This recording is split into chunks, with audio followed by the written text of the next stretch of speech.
Hello. अपना chapter चल रहा था 10 वाला, जो लाइट प्रकाश जिसको बोलते हैं।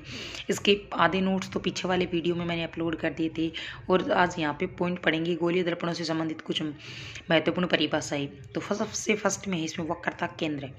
देखो वक्रता केंद्र क्या होता है। गोलीय दर्पणों को गोले का एक कटा हुआ भाग माना जा सकता है। इस गोले के केंद्र को वक्रता केंद्र कहते हैं और वक्रता केंद्र को सी से प्रदर्शित किया जाता है। फिर नेक्स्ट पॉइंट है, नेक्स्ट डेफिनेशन है वक्रता त्रिज्या। गोलीय दर्पणों को गोले का कटा हुआ भाग माना जा सकता है। ये तो सभी डेफिनेशनों में आएगा अपना नाम। इस गोले की त्रिज्या को गोलीय दर्पण की वक्रता त्रिज्या कहते हैं, अर्थात वक्रता केंद्र सी को दर्पण के ध्रुव P से मिलाने वाली रेखा वक्रता त्रिज्या कहलाती है। इसे R से प्रदर्शित करते हैं।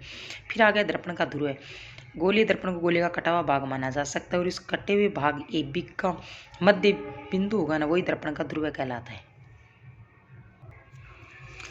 और इसे P के द्वारा प्रदर्शित किया जाता है।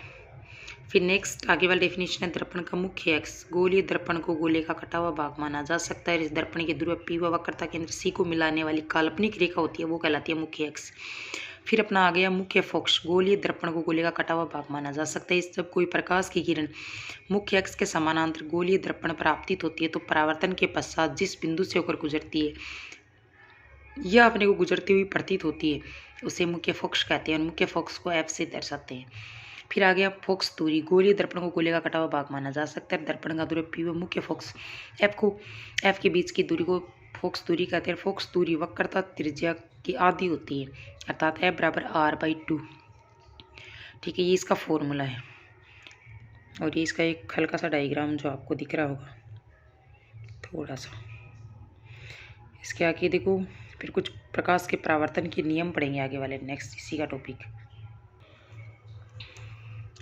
अब आगे वाला है गोलीय दर्पण से प्रकाश के परावर्तन के नियम। जब कोई प्रकाश की किरण मुख्य अक्ष के समानांतर दर्पण की सतह पर आपतित होती है तो परावर्तन के पश्चात मुख्य फोकस से होकर गुजरती हुई प्रतीत होती है।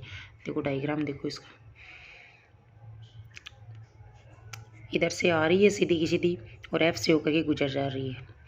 तो मुख्य अक्ष के समानांतर आ रही है और F से होकर के गुजर जाती है। नेक्स्ट, जब कोई प्रकाश की किरण मुख्य फोकस से होकर के दर्पण की सतह पर आपतित होती है तो परावर्तन के पश्चात मुख्य अक्ष के समानांतर निकल जाती है। देखो प्रकाश की किरण आ रही है F से और वापस गुजर रही है मुख्य अक्ष के समानांतर। तीसरा, जब कोई प्रकाश की किरण वक्रता केंद्र C से होकर गोलीय दर्पण की सतह पर आपतित होती है तो पुनः उसी माध्यम में लौट जाती है। देखो फिर नेक्स्ट पॉइंट है, जब कोई प्रकाश की किरण गोलीय दर्पण के ध्रुव P पर आपतित होती है तो आपतित किरण मुख्य अक्ष के साथ जितना डिग्री का कोण बनाती है, परावर्तित किरण भी मुख्य अक्ष के साथ उतना ही कोण बनाती है, अर्थात दोनों कोणों का मान क्या होता है, बराबर। एंगल I एंगल R के बराबर होता है। ये आपकी कुछ गोलीय दर्पण से संबंधित परावर्तन के नियम थे।